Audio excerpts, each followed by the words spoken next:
Pabili po, pabili. Oh, what's up, boy?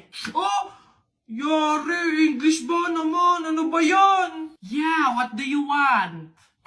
Gigil talaga ako nito eh. Do you have solution that mix evenly with organic compound substances and had undergone fermentation and instilled in a solid state of matter in a homogeneous mixture? Ano yan? Di mo pala alam eh. The Red Horse. Bonak. Ganon. Nentik na bata to.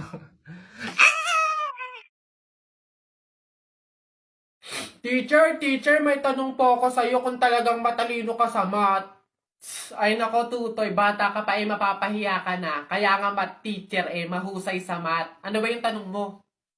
Halimbawa, teacher, meron akong 30 pesos. Tapos, bumili ako ng hamburger, 18 pesos isa. O, ilan yung sukli ko? Diyos ko, Tutoy, napakadali. 30 pesos minus 18. O, edi 12. 12 pesos ang sukli mo. Mali, teacher. Ha? Bakit? Paano mali? 2 pesos lang sukli ko. 20 lang kaya binayad ko. May nakita ka bang 30 pesos na buo? Bola. Talaga ba? Pre! Happy wedding sa inyo! Congrats! Pre, salamat! Buti nakapunta ka. Kain ka na dun. O sige, pero teka lang. May regalo ako sa'yo. Abala ka pa talaga. Ano yun? Ito. Bakit arinola? Wag mong tanggihan yan. Alam mo ba, sabi na matatanda pamahiin na swerte daw yung arinola pag yan yung regalo sa bagong kasal. Ganun ba yun? Bakit gamit na? Yun na nga para doble yung swerte. Hindi naman pwedeng yung lagayan lang, kaya nilagyan ko na ng laman para talagang todo-todo. Babas...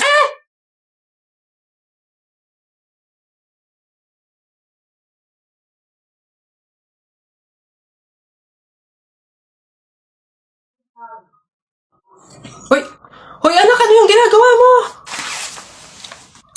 Bakit ka naman nag-uwi ng pagkain na galing sa burol ni Katay nyo? Dami naman natin pagkain dito Nakakahiya ka. Tsaka alam mo, masama yan Ang pamahiin ng mga matatanda dyan kapag nag-uwi ka ng pagkain na galing sa burol, naku, tsak may mga kapitbahay tayong mamamatay din. Yun nga mama Kaya nga ginawa ko yun. Kaya kumuha ko ng mga pagkain doon sa burol at dinala dito sa bahay natin para mamatay na yung mga kapitbahay natin. Lalo na yan si Aling Marites. Alam mo ba ma? Sabi, narinig ko, hindi ka na daw virgin. Anong sabi? Hindi na ako virgin? Kumuha ka ng karton tsaka ng sako. Pumunta tayo sa burol ni Katay nyo. Kunin mo lahat ng pagkain doon. Hoy Aida, ano daw bang kinamatay? Aba, inatake daw sa puso. Condolence Mare. Ayan Hoy, ang lata na nga ng pagkakaluto ng sopas wala pang rekado. Diyos ko po, tama ka. Kanina nga akala ko Diyos ang ibibigay. Aba, tubig. Nagtitipid ata.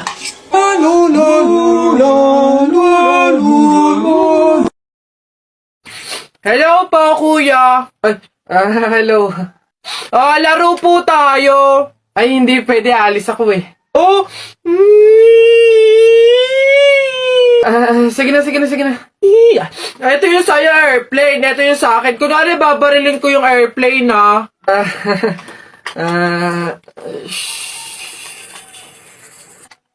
tumatawag si sir. Hello, sir. Opo, Roger. Kasama ko po yung partner ko po. Kuya, kasapin mo daw. Sasabihin ko. Ano ba yun naman kasi? Yes, sir. Kuya, may dala nga pala akong pagkain. Oh, pagkain? Akin, pingi. Eto kuya, ginawa namin to ni Princess kanina Masarap yan. Ayoko na. Kapag daw July 21, Friday ka pinanganak, malas ka daw. Nay! Ano ba yan? Bakit? May nabasa ko dito sabi kapag daw July 21 ka pinanganak tapos Friday, malas ka daw. Di ba yun yung birthday ko? So, malas ako? Ang huwain mo naman anak, huwag ka mag-alala. Hindi mo yung tunay na birthday, yun yung date, July 21 Friday, kung saan napulot ka namin sa pusali. Masyado ka naman nag-aalala masyados. So, ampun ako, Nay. Oo naman.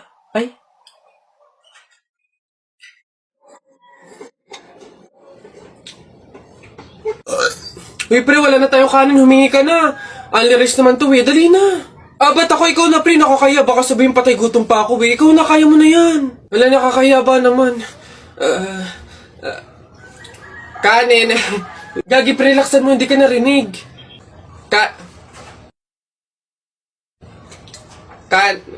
No, dali na. Wait na, nakakairit ka lang. Kuya, ayun. Kanin. Ay, nakakaya. Nak, papasok ka na pa sa school? Opo, Nay! Magdala ka ng payong madilim sa labas, oh. Ha? Kala ko ba madilim sa labas? Bakit payong? Dapat flashlight. Bonak eh. Bonak? Anak, Bonak? Nandiyan ako lang naman Oy, Tutoy! Sabi, oy, Tito! Si Tito! Sus, tuloy ka na ba? Bayo, oo. Baka kayo ng chichiks na ha, mag-aral mo ng mabuti. Kabata-bata pa eh. Hindi kayo. Ha? Wag! Bakla ka ata eh. Patay ako. Bakit? Bagsak ako sa lahat ng exam. As in, lahat ng subject ka, bagsak ako. Paano nangyari yun? Ginawa mo ba yung sinabi kong pamahiin sa'yo na kapag may exam, maglagay ka ng libro sa ilalim ng unan bago matulog? Yun nga ginawa ko naman yung sinabi mong pamahiin eh. Kaso, ewan ko ba't hindi gumana? Yun naman pala eh. Nakalimutan mo pa rin yung review mo? Ha? Ay, kailangan ba mag-review? Ay, naku naman. Naglalagay ng libro sa ilalim ng unan bago matulog kapag may exam para hindi makalimutan yung ni-review. Kaya pala hindi gumana. Akala ko maglalagay ng libro sa ilalim ng unan bago matulog para para magkasagot yung exam. Yung pala kailangan mag-review. Ay, Bona ka! Uy, ang ganda dito. Tara, picture tayo. Let's do it. 1, 2, 3. Ay, di ba bawal to? Alam ko pamahiin to na bawal mag-picture yung tatlong tao kasi mamamatay daw yung nasa gitna. Ha? So, mamamatay ako? Mamamatay ako. Mamamatay, paano na ako? Yung pangarap ko, paano yung pamilya ko? Mamamatay ako. Huy, easy. Kasalanan nyo itong dalawa. Ang kakapal na mukha nyo. Tinuring ko kayo kaibigan tapos tinraidor nyo lang ako. Pinagplanohan nyo itong dalawa, no? Ang kakapal. Naikot yung puso ko. Yeah. Smooth. It even flies. Sabi sa inyo, baka magduda ka pa dyan. Oo na nga.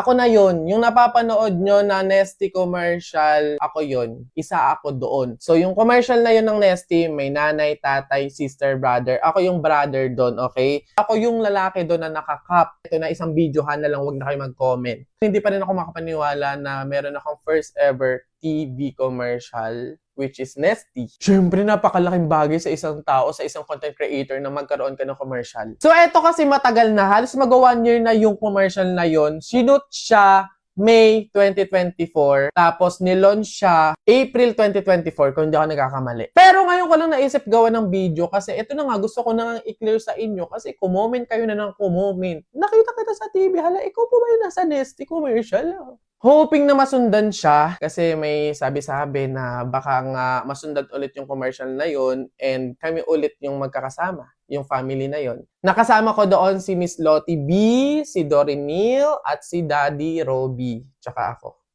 So, eto na nga, syempre, gumawa na lang din naman ako ng video. Hindi patunayan ko na din, no, na ako yun. So, mag-ano ako, reenact. Ano yung sinabi ko doon sa commercial, kung ano yung lines ko, gagawin ko. Dito muna tayo sa first exposure ko, first scene, first line. Ayan. Mom, you cook another dish, right? Mom, you cook another dish, right? See? Ako yun! Isa pa, parang ayaw mo pa maniwala eh. Mom, you cook another dish, right? Oh, ako nga yun. Maniwala ka na. Oh, ito yung pangalawang exposure. How's the ride? Yeah. Smooth. It even flies. Oh, yan. Ganito ko siya ginawa. Ito. Yeah. Smooth. It even flies. Oh, baka hindi ka pa maniwala dyan. Isa pa. Yeah. Smooth. It even flies. Oh, Sabi sa inyo, baka magduda ka pa dyan. O, eto next. Are those new cakes? Yeah. They're lightweight and breathable.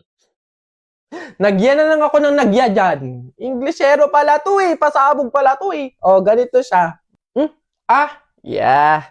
They're lightweight and breathable. Ako yan. Kaboses. Kamuka. O, eto pa, isa pa.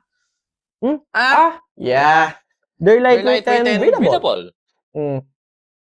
Kaya naniwala na kayo. So, madami pa kasi yun, mga paning ng camera, yung mga biglaang ako yung nakapokus. Pero yung mga pinakita ko sa inyo, yun kasi yung talagang may mga lines, ganon, may mga scenes. Ayun, sana nasagot ko na kayo, wag na kayo mag-comment na paulit-ulit dyan. So, syempre, again and again, salamat kasi ako yung napili ninyo sa commercial na to. Thank you sa support nyo. Of course, syempre, nagko-comment kayo na ikaw po ba yung nasa TV commercial? Nakita po kita sa TV. Even personal, sinasabi talaga yun ng mga tao and na-appreciate ko yun kasi nare-recognize nyo ako, ganon. Also, syempre, thank you so much sa brand, sa Nesty, sa agency, sa pagpili po sa akin sa commercial na to.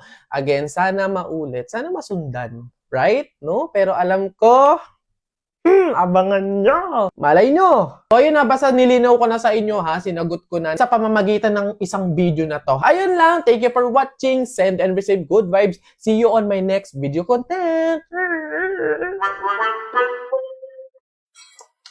Excuse me. May tatanong lang sana ako. Ay, sige po. Ano po yun? Kaibigan kasi ako nung namatay. Ililibing na, di ba? Napansin ko kasi wala yung taga-sigaw. Wala ba kayong nilagay? Ay, bakit po kailangan ng taga-sigaw? Kasi di ba kaya siya namatay kasi pinatay siya? Nahuli na ba yung pumatay? Ay, ganun po ba? Hindi pa po nahuli yung suspect eh. O hindi pa pala. Ang pamahiin kasi dyan, para daw makonsensya yung pumatay dun sa tao, is kailangan pag ililibing na, maglagay daw ng taga-sigaw para sumuko na yung pumatay sa kanya. Sige po, ako na lang po, yung sisigaw. Ikaw na lang. Sige, mabuti. Ayos, sige.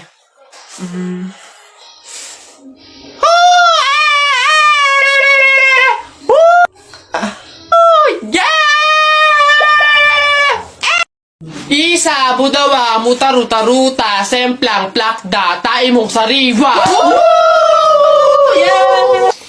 Ang baho na naman ng kilikili mo. Ang baho na naman ng kilikili mo. Nangangamoy, amoy chooks to go. Gusto mong dos, wag kang bastos. Bibigyan kitang dos, mamayang alas dos. B-I-N-D-O, nanay mo nagbibingo, binato ng 20 ko, kala na 5 piso. Bingo! Rap ka ng rap, kamukha mo sa erap. Beat ka ng beat, mukha kang rabbit. Alam mo, ang pogi-pogi mo, alam mo kung bakit? Puwet mong may racket.